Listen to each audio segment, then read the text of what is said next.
जय हिंद मित्रांनो, काल दिल्लीमध्ये सर्वजण पोलिसांच्या विषयी वाईट बोलत आहेत.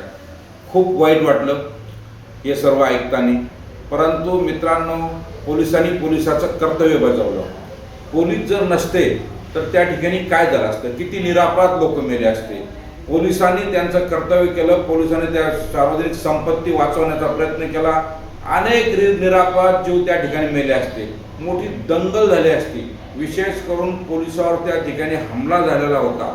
ते विद्यार्थ्याच्या वेशेमध्ये अनेक त्या ठिकाणी लोक घुसलेले आहेत आणि त्या लोकांनी हे केलं. स्वतः अभिजित दिपके साहेब जे आहेत त्यांनी सुद्धा सांगितलं, व्हिडिओमध्ये तुम्हाला दिसतं की बाबाराव ते थांबा. पण जर पोलिसावरती हमला झाल्यानंतर, एखाद्या संसदेवरती हमला झाल्यानंतर पोलीस उभा राहून बघू शकत नाही. पोलीस तुमच्या सुरक्षेसाठी आहे. पोलीस तुमच्यासाठी आहे. पोलीस आहे म्हणून तुम्ही सुरक्षित आहे. जर पोलीस संपावर गेला तर एका दिवसात किती दरोडे होतील, कुठं काय होईल. जे विरोधी पक्षनेते पोलिसावर बोलतात, तुम्हाला पण संरक्षण पोलिसाचंच आहे. प्रत्येक जण उठतो आणि ते पोलिसावर बोलतो. पोलिसांनी त्याचं कर्तव्य केलेलं आहे.